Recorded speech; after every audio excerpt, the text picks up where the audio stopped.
오늘 우리에게 주시는 하나님의 말씀 야고보서 2장 17절 말씀입니다. 신약성경 야고보서 2장 17절입니다. 우리 다 함께 합독할 때의 하나님의 음성을 친히 들으시길 바랍니다. 합독하겠습니다. 이와 같이 행함이 없는 믿음은 그 자체가 죽은 것이니라. 한 번 더 하겠습니다. 이와 같이 행함이 없는 믿음은 그 자체가 죽은 것이라. 아멘. 지난주에 저는 모르는 분 한 분을 만났습니다. 만나서 저의 관심은 그분이 예수를 믿는지 안 믿는지 관심이 있어서 그분에게 물어보았습니다. 교회에 나가십니까? 하고 물어봤더니 그분이 좀 머뭇거리면서 이런 말씀을 하셨습니다. 제가 이제 목사인 걸 알기 때문에 전에는 30가에 있는 어느 교회에 나갔었다. 근데 그 다음 얘기가 무슨 얘기일까요? 저는 짐작을 했습니다. 지금은 거기를 안 나간다라는 얘기를 할 것 같아요. 근데 지금은 안식일에 교회에서 세미나, 건강 세미나도 참석하고 예배도 드리고 있습니다. 그렇게 얘기를 했습니다. 그래서 제가 잠시 이분에게 복음을 전해야 되는가 안 전해야 되는가 항상 좀 생각을 하다가 알았습니다 하고 말았습니다. 근데 그 말을 들을 때 제 마음속에 충격이 왔습니다. 충격이 올 뿐만 아니라 저의 마음속에 하나님은 새로운 다짐을 할 수 있도록 그의 메시지가 제 마음을 흔들었습니다. 저는 그때 무슨 결심을 했냐면, 하나님, 이분이 보수적인 교회를 다니다가 지금은 이단 교회에 가고 있습니다. 하나님, 이 사람이 예수를 믿는지 안 믿는지 저는 확인해 보지는 않았습니다. 예수를 믿는다면 이단 교회에 갈 수 있을까요?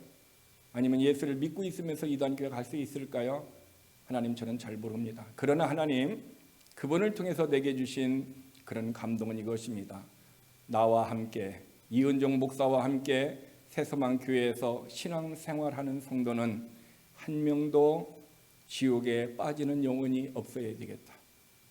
그들에게 하나님의 말씀을 온전하게 가르쳐서 그들이 예수 그리스도를 믿어 하나님의 자녀가 되어서 새소망 교회에서 신앙생활을 했다고 하는 그들의 신앙의 이력서에, 신앙의 경력 속에 그것이 있다면은 절대 그들은 이단에 가지도 않고 이단에 빠지지도 않고 그런 이단의 곁에서 서성거리지도 않고 오직 예수의 생명, 복음이 있고 능력이 있는 하늘의 소망을 바라보는 이런 교회에서 신앙생활을 할 수 있도록 내가 그곳에 부르심을 받았고 내가 그것을 위해서 내 일생을 드려야 되는 것에 하나님이 제 마음에 결심을 하게 했고 제 마음속에 그렇게 기도를 했습니다.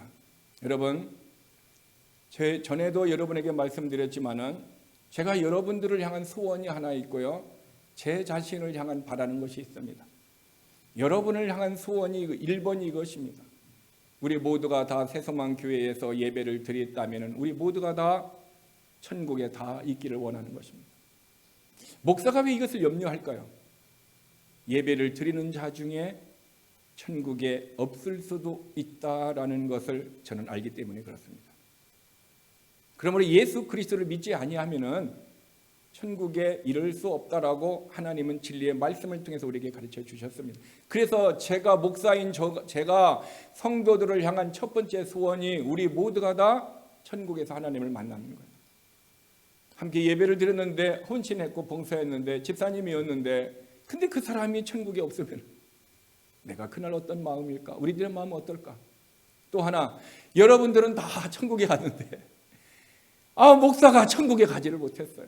그러면 여러분들은 그곳에서 또 이은종 목사를 찾으려고 또 얼마나 또 마음 아파하고 힘들어 있을까? 제 자신의 모습도 생각을 해봅니다.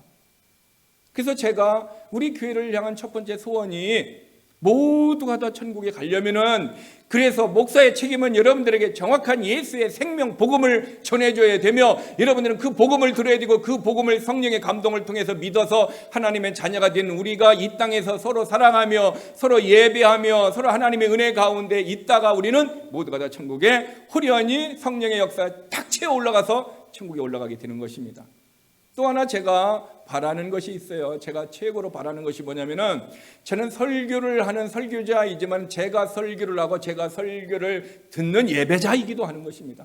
그러면서 제가 가장 은혜 받기를 원하는 분이 한 분 있어요. 우리 교회 중에서, 오늘 예배당 중에서 가장 넘버원으로 은혜 받기를 원하는 사람이 있습니다. 여러분 누군지 아세요? 제 자신이에요. 제가 은혜 받기를 원해요. 목사가 은혜를 받아야지, 목사가 은혜를 받지 못하고 성도들만 은혜 받으면 저는 영적으로 곤고하고 영적으로 힘들고 하면 저는 어떻게 살아갑니까? 제가 은혜를 받아야, 제가 성령의 역사가 있어야 여러분에게도 어떻게 합니까? 한 성령의 역사 안에서 우리가 하나님을 예배할 수 있기 때문에 그렇습니다. 그러므로 여러분이 꼭 내 자신이 천국에 이르기를 원하고 내 자신이 꼭 은혜 받기를 원하는 여러분도 그런 기도의 제목과 그런 소원과 그런 마음이 있기를 주님의 이름으로 축원합니다. 그런데 왜 정상적인 교회를 다니시는 분이 이단에 갈 수 있을까요? 저는 생각해 보았습니다. 이분이 예수를 믿었다라고 저는 전제를 했습니다. 믿었나 안 믿었나 황담을 해보지 않지만 믿었다라고 생각을 해봤어요. 그러면은 예수 믿는 사람이 이단에 갈 수 있을까요? 갈 수 있습니다. 어떻게 하면 갈 수 있을까요? 두 가지입니다. 하나는 그 사람이 미혹의 영에 빠졌습니다. 미혹의 영에 빠져서 지금 진리를 구분하지 못하고 있어요. 내가 하나님을 예배하는지, 내가 지금 사탄을 예배하는지, 그들이 지금 미혹의 영에 빠져서 신앙의 정체성이 흐려졌어요. 무엇과 똑같냐면, 하나님은 남자와 여자를 만들었는데 요 사이는 남자도 아니고 여자도 아니고 다른 삶의 사람들을 스스로 생각을 해요. 자기는 여자도 아니고 남자도 아닌 양성이다. 어떤 사람은 나는 여자로 태어났는데 몸이 남자다. 그래서 나는 여자로 삶을 살다. 나는 여자로 태어났는데 몸은 여자인데 나는 남자다 해갖고 요 사이는 바뀌어지는 이런 혼돈 속에서 살아가고 있어요. 혼돈 속에서 살아가고 있기 때문에 사람들이 자신의 정체성을 모르고 있어요. 그래서 많은 사람들이 영적인 것도 예수님을 믿는 하나님의 자녀인지 예수를 믿지 아니하는 마귀의 자녀인데 영적인 혼돈 가운데 미혹의 영에 이끌렸기 때문에 그들이 어떡합니까? 2단에도 빠지고 3단에도 빠지고 이상한 곳에서 빠져 있을 수 있다는 것입니다. 또 하나는 그들이 예수님을 믿었는데 어떡합니까? 분명한 진리의 말씀으로 내 영에 하나님의 말씀의 능력이 없기 때문에 그래요. 하나님의 말씀이 없기 때문에 내가 지금 어떤 현상인가를 지금 분별을 하고 있지 못하다는 것입니다. 그래서 그 사람들이 어떻게 해요? 이단에 빠질 수 있다. 누구의 책임일까요? 성도들이 이단에 빠지고 잘못된 길을 가는 누구의 책임일까요? 1차적으로는 본인의 책임입니다.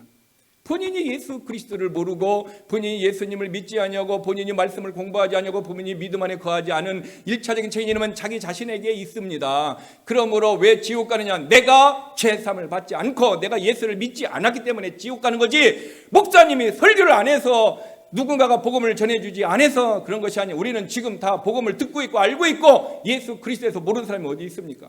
2차적인 책임은 누구에게 있느냐? 목사에게 있습니다.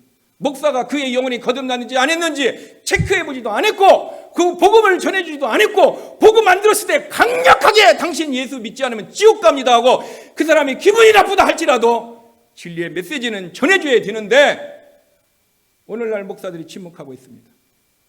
오늘날 목사들이 그들에게 생명에게 예수를 얘기하고 있지 않습니다. 왜 예수를 얘기하고 있지 않을까요? 그 사람들이 기분 나빠서 교회를 안 오기 때문에 그래요. 하나님을 기쁘게 하라, 사람을 기쁘게 하라. 내가 사람을 기쁘게 했다면 하나님의 종이 아니다고 했던 사도 바울의 고백 앞에 우리는 하나님을 기쁘게 하면은 하나님께서 사람을 기쁘게 하여 주실 줄 믿습니다. 그러므로 저와 여러분 하나님을 기쁘게, 사람이 핍박이 와도 하나님을 기쁘게 하면 하나님께서 어떻게 합니까? 사람들을 기쁘게 하도록 성령의 역사를 통해서 하나님의 은혜가 내려 주실 줄 믿습니다. 그러므로 여러분 저를 위해서 기도해 주세요. 사람을 기쁘게 하고 사람의 비유를 맞추고 사람의 마음을 평하게 하는 그런 목회를 하는 것이 아니라 오직 하나님을 기쁘게 해서 하나님의 은혜와 평화가 어떻게 합니까? 성도들을 기쁘게 하는 그 축복이 내려올 수 있도록 여러분 기도해 주시기를 바랍니다.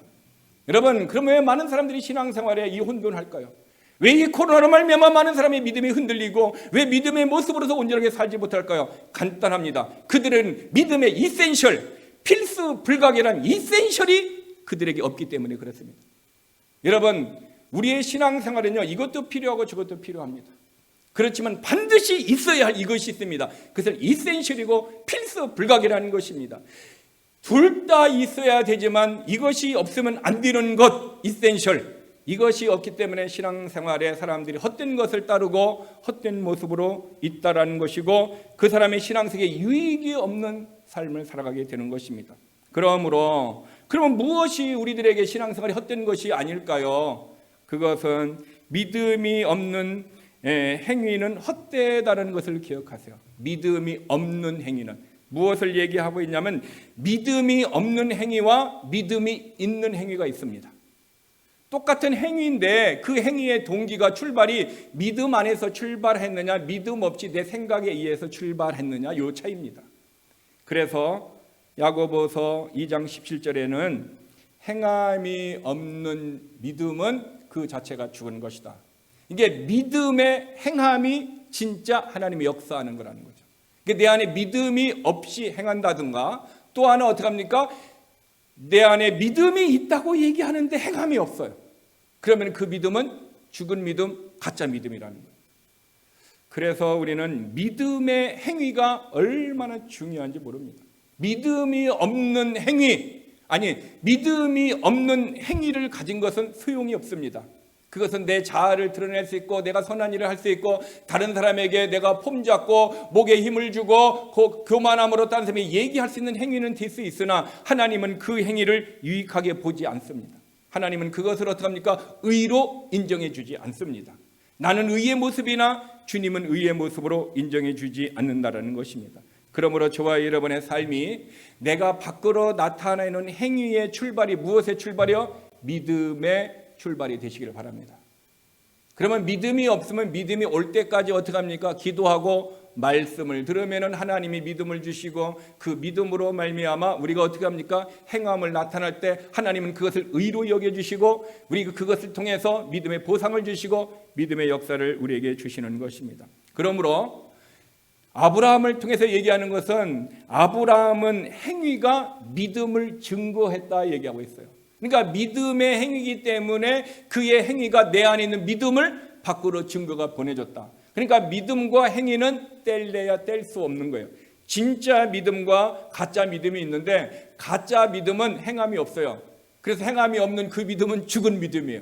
죽은 믿음은 0%의 믿음이 아무 소용이 없어요. 내가 믿는다고 해도 하나님은 아무 소용이 없어요. 왜? 그 안에 죽은 믿음이기 때문에. 그러나 내 안에 있는 믿음이 있다라는 것을 행위를 통해서 증거가 될 수 있다는 것입니다.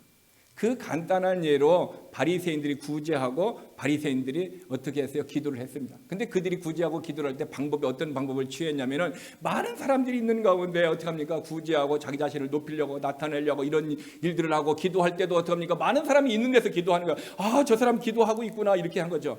그래서 많은 사람들은 저 사람 기도하는 사람이야, 경건한 사람이야, 믿음의 사람이야 이렇게 볼 수 있어요. 오늘날 우리들의 모습도 다른 사람이 봤을 때 그렇게 볼 수 있어요. 근데 문제는 주님이 그것을 기도로 인정하고 주님이 그것을 의의 행위로 인정하느냐 이게 중요한 거예요. 근데 주님은 그것을 뭐라고 그랬어요? 그들을 그 기도와 그 구제를 위선이라 얘기하고 있어요. 내 편에서는 구제였어요. 내 편에서는 어떻게 해요? 기도했어요. 근데 하나님의 편에서는 위선 죄다라는 거예요. 그러므로 나를 평가할 때 내가 나한테 점수를 많이 줄 수 있고 다른 사람도 어떻게 합니까? 점수를 많이 줄 수 있어요. 그러나 하나님은 정확하게 우리에게 점수를 줍니다. 정확하게 하나님은 더하지도 않고 빠지도 않고 우리의 중심을 보시고 점수를 딱 주시는 것입니다. 그러므로 정확한 나를 알려면 뭐 어떻게 합니까? 점수를 주시는 하나님의 말씀으로 나를 살펴봐야 돼요. 말씀으로 나를 살펴보면 내가 사랑이 있는지 거짓이 있는지 내가 위선이 있는지 친절이 있는지 감사가 있는지 말씀이 나를 딱 비춰보면 내가 정확한 점수를 알 수 있습니다. 여러분, 그러므로 믿음이 없는 행위를 한 주님의 제자가 있는데 그 제자는 가룟 유다입니다. 가룟 유다를 향해서 야고보서 2장 20절에는 이렇게 얘기하고 있습니다. 아, 허탄한 사람아, 행함이 없는 믿음이 거짓된 줄을 알지 못하느냐. 지금 유다는 그는 어떻게 합니까? 믿음이 없는 행위를 했어요. 그의 모든 삶은 믿음이 없이 했어요. 그러니까 성경은 허탄한 사람이라는 거예요. 그 얘기하면 행함이 없는 믿음이 헛것으로 내 인생을 살았다 얘기하고 있어요. 그래서 가룟 유다는 어떻게 해요? 결국 믿음이 없는 행함으로 예수 그리스도를 은 30에 팔았어요. 유다는요 인신매매자입니다. 그것도 누구를? 하나님을 인신매매했어요. 그 당시에 사람의 값이 은 30이었는데 은 30에 인신매매를 한 자입니다. 그는 믿음이 없는 행함이 없는 자라고 성경은 얘기하고 있어 그를 향하여 확탄한 자라 얘기하고 있습니다. 우리는 기도해야 합니다. 정말 행함이 없는 믿음, 믿음이 없는 행함, 이것은 허탄한 사람이며 이 사람은 가룟 유다의 뒤를 따르고 있다라는 것을 성경은 지금 저와 여러분들에게 얘기하고 있다라는 사실인 것입니다. 그러므로 우리는 기도해야 합니다. 우리의 가정 안에, 우리의 교회 안에 믿음이 없는 유다와 같은 그런 동일한 행위를 하는 사람이 없도록 우리가 기도해야 됩니다. 기도해야만이 하나님께서 우리를 믿음의 사람으로, 의의 사람으로 만들어주시고 그런 삶을 살아갈 수 있어요. 그렇지 않으면 우리의 자녀들이, 우리의 남편과 우리의 아내가, 우리의 성도들이, 우리가 아는 부모님들이 정말 믿음이 없는 행함으로 말미암아 다른 사람에게 보이려고 하는 무화과 잎만 무상한 무화과가 된다 하면은 주님은 어떻게 합니까? 저주에서 무화과 뿌리채 말라버리고 아무 의미가 없는 것입니다. 그러므로 저와 여러분은 믿음의 행함이 얼마나 중요하냐는 거예요. 두 번째로는요, 사랑이 없는 수고는 헛된 거예요. 사랑이 없는 수고. 고린도전서 13장 2절 3절 내가 예언하는 능이 있어 모든 비밀과 모든 지식을 알고 산을 올릴 만한 모든 믿음이 있을지라도 이 사람이 어떻게 합니까? 예언을 한다는 거예요. 비밀을 얘기하는 거예요. 그리고 모든 지식이 있어요. 성경에 지식이 있어요. 그를요 산을 옮겨 기도하면 이 산 위에서 저 산을 넘겨가는 믿음이 있단 말이에요. 그런데 그 안에 뭐가 없어요? 사랑이 없으면은 아무것도 아니라는 거예요. 아무것도 아니면 쓸모없다라는 거예요. 그의 믿음, 그의 헌신, 그의 능력 다 쓰레기고 어떻게 합니까? 아무런 의미가 없다라는 거예요. 또 3절에 뭐라고 했어요? 내게 있는 모든 것으로 구져 내가 가진 모든 전 재산을 가지고 한다는 거. 한국에도 어떤 사람이 어떤 시를 읽고 나와서 자기의 재산의 절반을 사회에 환원하겠다. 시 한 편이요 그의 마음을 감동해서 자기의 재산 5조를 사회에 환원하겠다는 거예요. 어떤 사람은 미국에서도 어떻게 합니까? 많은 재산이 있어서 자기의 절반을 어떻게 합니까? 재단을 만들어서 그런 게 구제하고 선한 일을 행하는 거예요. 그리고 그것을 위해서 자기의 몸이 아프리카도 가고 한국도 가고 여러 곳에 가면서 몸을 불살하게 내어주기 위해서 구제도 하고 하는 성을 한다는 거예요. 그러나 사랑이 없으면 아무 의미가 없다. 무엇을 얘기할까요? 우리들은 그 안에 사랑이 있는지 없는지 우리는 그것을 보지 않습니다.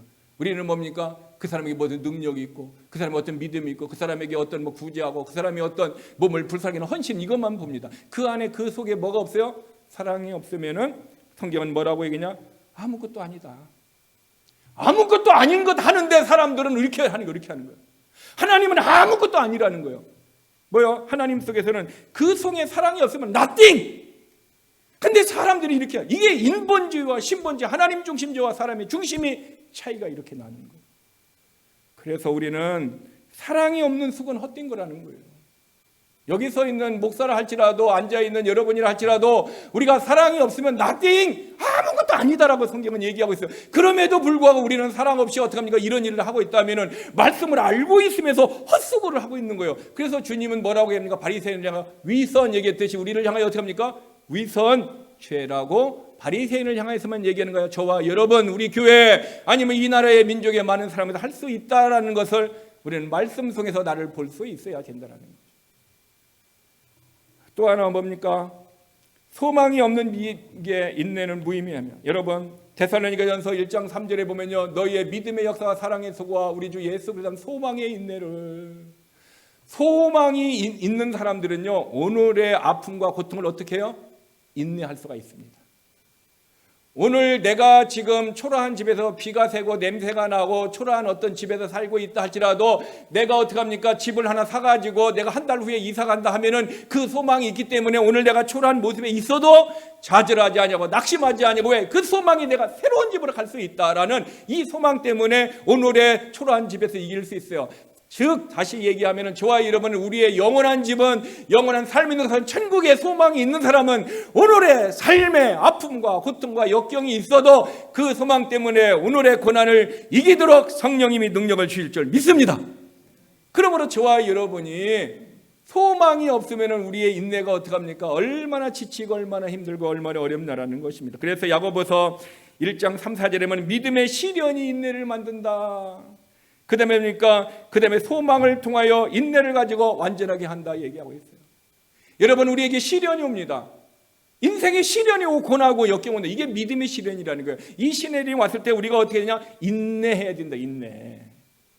인내해야 되는데, 근데 그 인내가 힘들단 말이에요. 그러니까 어떻게 합니까? 하나님께 소망을 두는 자는 오늘의 시련도 고난도 역경도 어떻게 해요? 인내할 수 있다라는 게. 소망이 누구에게? 생명이신 하나님 앞에, 천국의 영적인 소망을 두는 자는 오늘의 육신의 생명이든 오늘의 어떻게 합니까? 힘든 어려운 상황의 시련도 이길 수 있도록 하나님의 소망의 인내를 주시는 줄 믿으시길 바랍니다. 그러므로 저와 여러분의 하늘의 소망이 없고 예수의 소망이 없고 믿음의 소망이 없으면 오늘의 우리의 인생이 어떻게 합니까? 왜 내가 태어났나? 왜 내가 미국에 왔나? 왜 내 인생의 삶은 이런가 하면서 세상을 좌절하면서 낙심하면서 사람들이 살아가고 있다는 것입니다. 무엇을 얘기하고 있을까요? 믿음과 소망과 사랑은 반드시 신앙생활에서 에센스, 본질적인 것이며 필수 불가결한 이센셜이라는 사실을 아시기를 바랍니다. 여러분, 우리 안에 필수 불가결한 것, 반드시 있어야 할 이 이센셜이 없으면은 무엇과 똑같으냐? 열매가 없는 은사와 똑같아요. 회개가 없는 구원과 똑같고요, 행위가 없는 믿음과 똑같아요. 말씀이 없는 은혜요. 다르게 얘기하면은 안고 없는 찐빵이라는 거예요. 이센셜이 빠지면 안 됩니다. 이센셜이 빠진 신앙생활 하는 사람들 헛것입니다. 유익이 없습니다. 하나님 앞에 갈 때 어카운트 리포트를 가지고 가는데, 회계장부를 가지고 가는데 회계장부에 어떻게 합니까? 칭찬을 들을 만한 것이 아무것도 없어요. 그러면 어떻게 합니까? 제로가 되든지 마이너스가 되면은 우리는 벌거벗은 모습으로 주 앞에 선다라고 고린도서는 우리에게 가르쳐주고 있습니다. 여러분, 그러므로 이센셜에 빠지면은 소용이 없는 것 무엇일까요? 첫 번째, 빛은 등잔보다도 필수 불가결한 걸 아세요. 빛은 등잔보다도 이센셜이라는 사실을 알아야 됩니다. 즉, 빛이 없는 등잔, 빛이 없는 등대, 물론 소용이 없다는 거예요. 등대가 있는데 빛이 없어서 빛을 비춰주지 못해서 많은 사람이 어떻게 배에게 신호를 보낼 수 없다. 등잔이 있는데 어떻게 합니까? 빛이 없어서 소용이 없어요. 깜깜해가지고 아무것도 못한다는 거예요. 그러므로 우리에게 신앙생활의 믿음의 이센셜은 뭐다? 빛이라는 거예요. 빛. 누가복음 8장 16절에 보면은 누구든지 등불을 켜서 그릇으로 덮거나 평상 아래에 두지 아니하고 등경 위에 두나니 이는 들어가는 자들로 그 빛을 보게 하려 함이라. 들어가고 나오고 그 빛을 보도록 역사했다라는 거예요. 자, 저와 여러분은 세상의 빛입니까? 아닙니까? 만약에 여러분들이 세상의 빛이 아니라 그러면 여러분은 하나님의 진리의 말씀을 모르든지 아니면 거듭나지 않을 수가 있습니다. 근데 말씀도 알고 거듭나면 우리는 주님은 분명히 너희는 세상의 빛이라고 했습니다. 그 빛이 뭐라고 했어요? 여기 보니까 들어가고 나오고 그 빛을 보게 하려 함이라. 보게 하려 함이라, 이것이 굉장히 중요합니다. 한 예를 들겠습니다. 예수를 믿는 한 청년이 한국에서 공익근무를 하는 청년이 있었습니다. 공익근무라는 것은 군대를 가지 아니하고 사회에서 관공서에서 일을 하게 되면 군대를 그냥 면제받게 해주는 것입니다. 그런데 공익근무를 하는 군인 신분으로 있는 청년들이 많이 있는데, 근데 어떤 애들은 가끔 땡땡이를 치는, 일찍 퇴근을 하기도 하고, 또 점심시간에 어떻게 합니까? 밖에 나가서 1시간이면 식사라 그러면 식사하고 늦게 들어오는 거예요. 가끔 이런 사람들이 있죠. 직장생활 하다가 보면. 그렇죠? 일찍 퇴근하고 또 중간에 여기 나갔다가 뭐 늦게 들어오는 이런 모습들이 있단 말이에요. 그런데 이 청년이 다른 청년들도 그렇게 하니까 나도 좀 그렇게 한번 해봐야 되겠다. 왜 나만 그렇게 못하는가? 다른 사람은 다 했는데. 그래서 자기가 어떻게 합니까? 하루를 일찍 퇴근했는데 딱 걸려버렸어요. 다른 사람들은 안 걸리는데, 그렇게 10번씩 해도 안 걸리는데 자기는 딱 한 번 했는데 걸린 거예요. 왜 걸렸을까요? 왜 이 사람이 그런 모습이 있었을까요? 문제가 뭘까요? 그 이유가 무엇일까? 정답은 하나입니다. 그 청년이 크리스찬이기 때문에 그렇습니다. 오늘 저와 여러분이 크리스찬이라면 우리들도 다른 사람은 죄 짓고 다른 사람은 나쁜 짓 해도 있잖아요. 안 걸립니다. 근데 크리스찬이 한 번 실수하면 꼭 문제가 생기고 어떤 어려움이 생기는 이유가 뭘까요? 오늘 누가복음 8장 16절에 이는 들어가는 자들로 그 빛을 보게 하려 합니다. 즉 저와 여러분의 빛이에요. 빛이니까 다른 사람들이 우리를 왜 본다라는 거예요. 내 행위를 보고 내가 말하는 것을 보고 내가 하는 것을 다른 사람이 나를 보고 있다가 와치하고 있다라는 거예요. 와치하고 있다가 어둠 속에 조금 있으면 빛이 없네 하고 딱 얘기를 하는 거예요. 그러므로 우리의 삶은 다 누군가가 보고 있어요. 옆에 있는 사람들이 나를 보고 있고 직장에 가도 나를 다 보고 있고, 왜? 하나님이 예수님이 빛인데 그 빛을 내 안에 주셔서 내가 빛이 되게 하셔서 등잔에 빛이 되게 하고 등대에 빛이 되게 하셔서 빛의 모습을 다른 사람이 다 보니까 혹 우리가 실수하면 어떻게 합니까? 딱 알게 돼 있다는 거예요. 그러니까 저와 여러분은 빛이기 때문에 숨을 곳이 있어요, 없어요? 숨을 곳이 없습니다. 우리가 실수를 하면 다른 사람들이 바로 알아봅니다. 예수를 믿지 않은 사람은 실수하고 잘못하고 그래도요, 사람들이 보니까 다 눈 감아주고 다 모른 척해요. 그런데 믿는 자들은 다른 사람이 보도록 하나님 우리를 빛으로 만들어 놓았기 때문에 우리는 어떻게 합니까? 다른 사람들이 나의 모습을 보고 평가를 하는 거예요. 이게 그리스도인들은 그래서 예수 믿는 사람이 이래? 이렇게 얘기하는 거 그들이 보고 얘기하는 거예요. 그래서 성도들은 빛입니다. 그러므로 저와 여러분은 어떻게 합니까? 빛으로 삶을 살아야 되는 것입니다. 그래서 에베소서 5장 8절에 보니까 너희가 전에는 어두움이더니 이제는 주 안에서 빛이라 빛의 자녀들처럼 행하라 얘기하고 있어요. 전에는 예수 믿기 전에는 어두움이었다요. 세상도 어둠이고 그도 어둠이니까 서로 어둠끼리 있는 거예요. 근데 이제는 뭐다? 빛이다. 빛이기 때문에 어둠이 빛을 보는 거예요. 그러니까 내 행실에 말하는 것 모든 것은 사람들이 볼 수 있고 듣는다라는 거죠. 그러니까 너희가 어떻게 한다? 빛의 자녀들처럼 살아야 된다. 우리는 빛의 자녀이기 때문에 이제 빛의 자녀로 살아야 된다. 살지 않으면 다른 사람들이 어떻게 합니까? 우리를 욕하고 예수 믿는 사람이 뭐 저래 하면서 뒤에서 수근수근 거린다라고 성경이 우리에게 그것을 가르쳐주고 있다라는 것입니다. 그러면은 예수 믿는 우리들은 어떻게 빛을 비추어야 될까요? 마태복음 5장 14절에 보면 너희는 세상의 빛이라 얘기하기 때문에 빛을 비치는 이유는 우리가 뭡니까? 세상의 뭐기 때문에 빛이기 때문에. 그런데 16절에 보면은 이같이 너의 빛이 사람 앞에 빛이 가요 그들로 하여금 착한 행실을 보고 하나님께 영광을 돌리게 하라. 무엇을 얘기합니까? 빛을 비치는데 무엇으로 영광 돌려요? 착한 행실을 드러내라는 거예요. 저와 여러분이 착한 행실을 드러내. 즉 저와 여러분의 빛을 비추는 방법이 어떤 방법이다? 착한 행실로 말미암아 하나님 앞에 영광 돌리면 그것이 어떻게 된다? 사람들에게 빛을 비추는 것이라는 거죠. 그러면은 착한 행실이 뭘까요? 착한 행실은요, 언행일치의 삶을 얘기합니다. 여러분, 언행일치의 삶, 내가 말하는 것에 내가 삶을 살아야 되는 거예요. 근데 성경에 언행일치의 삶을 살지 않는 사람들이 있어요. 주님은 그 사람을 딱 꼬집어서 얘기했어요. 이 사람의 말하는 것은 본받되 행위는 본받지 말라. 근데 이 사람들은 말과 행위가 어떻게 합니까? 다르다라는 거예요. 그러니까 행위는 절대 본받지 말라. 그 사람들이 누구냐? 서기관, 바리새파 사람, 사두개파 사람들이라는 거예요. 그들은요, 신앙의 열정과 신앙의 열심을 갖고 있는 그 당시에 최고의 신앙을 가진다라는 사람인데 주님은 그들에게 얘기하는 거예요. 그들의 말은 본받지만 그들의 행위는 본받지 말라. 오늘날의 성경에 있는 이 바리새파 사람들이 오늘날의 교회당 안에 세상 안에 있을까요? 없을까요? 계산해 볼 것도 없어요. 우리는 다 알아요. 말만 하는 사람을 우리는 다 알고 있어요.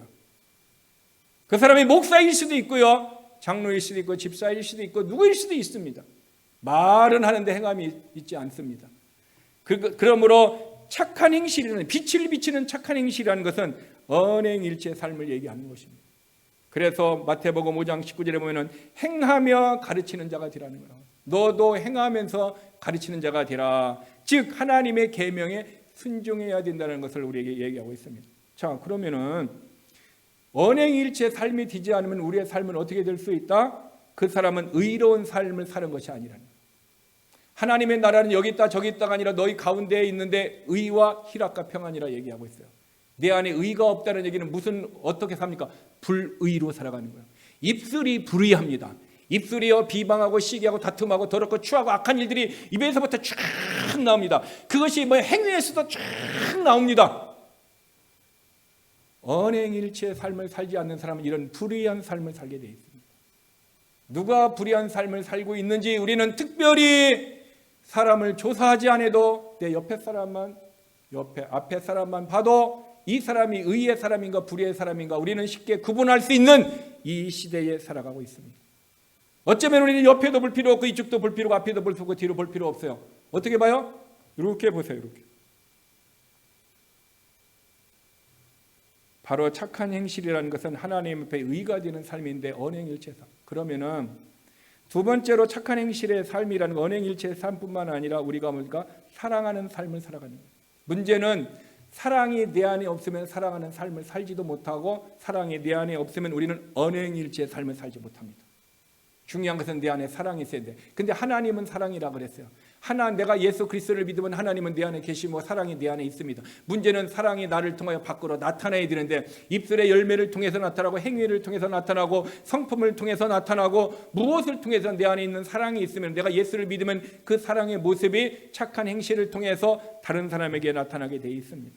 그래서 그러면 구체적으로 사랑하는 삶이 착한 행실이고 그것이 빛을 비추는 삶이라면은 그러면은 사랑하는 삶이 무엇입니까? 라고 묻는다면은 눈물의 씨앗이라고 유행가는 말하고 있지만 성경은 고린도전서 13장 5절에서 7절에 보면 이렇게 얘기하고 있습니다. 고린도전서 5장 13장 5절에 보면 사랑은 성내지 아니하며 내 안에 사랑이 있으면요 성내지 않는데요. 성낼 수 있는 환경이 뭐 있어야 돼요? 사랑이 나를 기쁘게 하니까 성내는 것을 내가 어떻게 이긴다라는 거예요. 또 뭐예요? 내가 사랑이 있으면 오래 참는데요. 오래 참는 마음이 생겨요. 사랑이 있으면 오래 참는 거예요.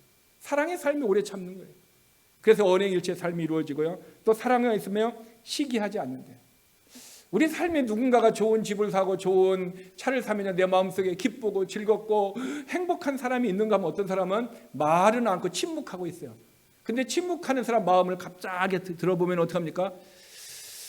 나는 쟤보다 나은 것 같은데 내가 왜 이렇게 안 돼갖고 나는 이렇게 해야 되나 약간 시기하는 모습이 있을 수도 있다라는 것을 우리는 인생의 경험을 통해서 알고 있습니다. 다른 사람의 경험을 볼 필요 없어요. 내 인생의 경험을 봅니다. 내 인생의 경험을 보면 과거에 우리가 그런 모습이 없었다라고 하면은 그 사람은 거짓말하는 것입니다. 또 하나 사랑은요 뭐야? 사랑의 삶이 뭐야? 자랑하지 않는다라는 거예요. 내가 자랑할 수 있는 물건이 있고 자랑할 수 있는 돈도 많고 자랑할 것이 있다면은 어떻게 해요? 이것을 사랑이 있으면 구제하고 나눠줘야 되는 거죠. 근데 이것 가지고 자랑을 한다라는 거죠. 나는 이것이 이렇고 이것이 이렇고 이렇세. 근데 그게 뭡니까? 사랑이 없으면 그것은 뭐예요? 위선이고 죄인 거예요. 그래서 신앙생활 하면서 어떤 사람은 자랑하는 사람 보세요. 내 자녀가 뭐가 잘 되고 나는 잘 되고 뭐가 잘 되고 이렇게 다 자랑하는 사람 그 안에 교만이 있기 때문이고 그 교만으로 말미암아 그 사람은 어떻게 합니까? 하나님에서 멀어지는 거예요. 결국 그 사람 안에 뭐가 없어요? 사랑이 없기 때문에 그래요. 사랑이 있으면요 내 모습을 보기 전에 누구를 봐요? 상대방의 모습을 봐요. 상대방이 내가 이것을 자랑하지 아니하고 그 사람의 연약한 마음을 보기 때문에 내가 하나님이 내게 많이 주었다면은 어카운트에 밸런스가 내가 많이 있다면은 그 밸런스를 좀 빼줘가지고 그 사람과 함께 사랑을 나누는 삶. 이게 어떻게 합니까? 빛의 삶을 살아가는 거예요. 내 어카운트에만 지금 계속해서 은행 계좌가 10개, 2개를 만들어서 밸런스를 높여갖고 1년, 2년, 10년, 20년, 30년, 100년 내 자식들도 먹고 살기 위한 어카운트에 밸런스를 넘치는 것이 사랑이 아니라 내 어카운트에 밸런스가 좀이라 할지라도 성령의 감동을 통해서 힘들고 연약한 자를 봤을 때 내가 사탕이라도 하나 나눠 먹을 수 있고 그에게라도 작은 것을 줄 수 있는 이것이 사랑이고 이것이 선한 행위고 이 사람이 어떻게 합니까? 빛을 비추는 진짜 믿음의 이센셜 가장 중요한 필수 불가결한 빛이 있는 사람이라고 성경은 우리에게 가르쳐주고 있는 것입니다. 저와 여러분이 꼭 기억해야 할 하나님의 말씀이 있습니다. 그 말씀은 마태복음 25장 24절의 말씀입니다. 여러분 이 마태복음 25장 24절 한 사람은 말한 사람은 어떤 사람이냐? 이름은 모릅니다. 그러나 그는 이센셜 반드시 믿음의 생활에서 있어야 할 빛과 같은 알곡과 같이 열매와 같이 정말 소금과 같이 반드시 있어야 할 것이 없는 사람입니다. 이 사람은 이센셜을 잃어버린 사람입니다. 이 사람이 1달란트를 받은 사람입니다. 근데 이 사람이 와가지고 뭐라고 얘기했느냐? 5달란트나 2달란트 받은 사람은 뭐라고 합니다? 주여 내게 2달란트를 또는 5달란트를 주는데 보소서 내가 2달란트를 또는 5달란트를 남겼나이다 얘기했어요. 제가 단어를 보니까 11단어 5달란트나 2달란트나 똑같이 얘기했어요. 11단어를 얘기했어요. 왜 그들은 말은 하지 않고 왜 11단어만 얘기했을까요? 말로 내 신실함을 이센셜이 있는 것을 증명해내는 것이 아니라 무엇으로 증명해내요? 열매를 통해서 증명해내기 때문에 그래요. 나는 열심히 일해서 2달란트를 나는 열심히 해서 5달란트 남긴 이것으로 내 삶을 얘기하는 거예요. 나를 알고 싶으면 이 열매를 보라는 것입니다. 그래서 말이 필요 없어요. 그런데 오늘 25장 24절에 있는 1달란트 받은 사람은요 와서 얘기했습니다. 제가 그 단어를 찾아보았습니다. 26단어를 썼어요. 무엇을 얘기할 수 있을까요? 말이 많은 사람은 보여줄 게 없어서, 열매가 없어서 말만 한다라는 사실이에요. 열매가 있는 사람은 말이 필요 없어요. 열매만 보여주면 돼요. 열매가 없으니까 내가 보여주고 싶은데 어떡합니까? 열매가 없으니까 말만 하고 있다는 거죠. 여러분, 열매가 없고 말만 하는 것은 헛된 신앙생활입니다. 아무런 유익이 없습니다. 이센셜, 반드시 있어야 할 것이 없는 사람이라는 것입니다. 그러므로 1달란트 받은 사람의 문제가 무엇입니까? 주님의 마음을 몰랐다는 거예요. 주님의 뜻을 모르고 주님의 마음을 몰랐다는 것입니다. 그는 뭡니까? 주님의 마음을 몰라서 자기의 생각대로, 자기의 마음대로, 자기의 고집대로, 자기의 뜻대로 자기의 인생을 허비했다는 사실인 것입니다. 오늘 저와 여러분은 하나님께서 우리에게 한 일생을 주셨습니다. 우리가 오후에 예배를 드리겠지만 최수길 집사님의 한 일생은 64년을 살다가 가셨습니다. 어떤 애는 한 일생이 어떻게 합니까? 어떤 사람은 10살까지만 살고 죽는 한 일생의 사람도 있습니다. 어떤 사람은요 100살 넘도록 살고 사는 한 일생의 사람도 있습니다. 한 일생은요 시간이 각각 다릅니다. 중요한 것은 그러나 한 일생이라는 것을 우리에게 공평하게 주었다라는 사실인 것입니다. 그러면은 우리는 1달란트나 2달란트나 5달란트 공평하게 하나님이 주었어요. 그러면 우리는 내가 어떻게 합니까? 열매로 주님 앞에 보여야 되는 거예요. 내 삶에 살아온 열매를 주님 앞에 보여야 되는 거예요. 믿음의 어카운트를 가지고 주님 앞에 서게 된다라는 거예요. 우리는. 그러므로 저와 여러분이 이센셜이 없으면 우리의 삶은 어떻게 되느냐? 반드시 중요한 것을 잃어버렸기 때문에 우리의 삶은 1달란트와 같은 모습으로 될 수 있다라는 것을 성경은 우리에게 가르쳐주고 있다라는 것입니다. 여러분, 저와 여러분이 우리의 가정생활에서 또한 우리에게 주신 어떤 직장이 있어요. 비즈니스든 어떤 것이든 직장 생활이 있습니다. 또한 우리에게 하나님 우리에게 주신 교회가 있습니다. 교회 생활이 있습니다.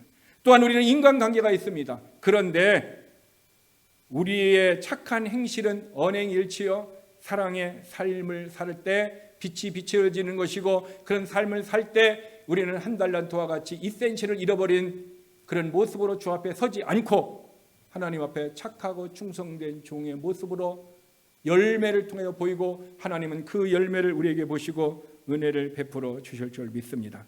그러므로 저와 여러분의 삶은 우리는 잊어서는 안 됩니다. 우리는 정말로 내가 하나님 앞에 어떤 모습인가, 내 영적인 모습을 보세요.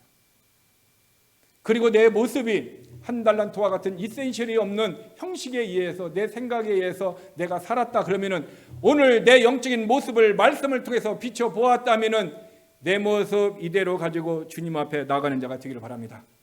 그러면 주님은 어떻게 해요? 지치고 힘들고 연약한 우리를 책망하는 것이 아니라 우리를 안으시고 또 세워주시고 일으켜주시고 용기를 주셔서 다시 우리가 믿음 안에서 살아가시도록 성령의 능력으로 우리를 붙들어 주실 줄 믿습니다. 그러면 우리는 다시 일어나서 다시 하나님을 예배하고 다시 하나님의 은혜 가운데 가면은 우리 안에 어떻게 합니까? 열매를 통해서 주님 앞에 섰을 때 우리의 삶은 부족함이 없게 될 줄 믿습니다. 여러분, 마태복음 25장 24절 꼭 기억했으면 좋겠어요. 1달란트 받은 자가 와서 이르되, 저와 여러분도 반드시 주님 앞에 섰을 때 어떤 말을 할 것입니다. 근데 성경은 우리에게 가장 좋은 대답할 것을 가르쳐 주었어요. 그것이 뭐냐면, 종을 주인이 시키는 대로 다 순종하고 마지막에 무익한 종입니다. 나는 해야 할 수밖에 없는 종의 모습이기 때문에 나는 순종하였습니다. 이런 겸손의 모습으로 나아가면 주님께서 우리들에게 우리의 인생의 졸업장을 딱 주는데, 어떤 졸업장을 줄까요?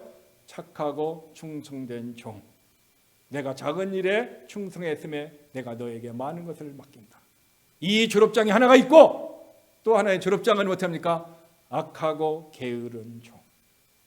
두 개의 졸업장이 우리 앞에 있습니다. 선택은 저와 여러분이 이 땅에서 이센셜인 믿음의 이센셜 필수불가결한 빛과 또 어떻게 합니까? 소금의 모습과 열매의 모습으로, 알곡의 모습으로 살아간다면은 주님이 우리들에게 그 열매를 맺을 수 있도록 성령의 능력으로 충만케 하여 주실 줄 믿습니다. 그러므로 저와 여러분의 성령의 능력을 힘입어서 오늘도 성령의 도움으로 믿음의 발걸음을 한 걸음 한 걸음 주님과 함께 성령님과 함께 걸어가게 되면은 하나님의 은혜를 주십니다. 그 은혜의 주인공이 저와 여러분 우리 모두가 되기를 주님의 이름으로 축원합니다. 기도하겠습니다.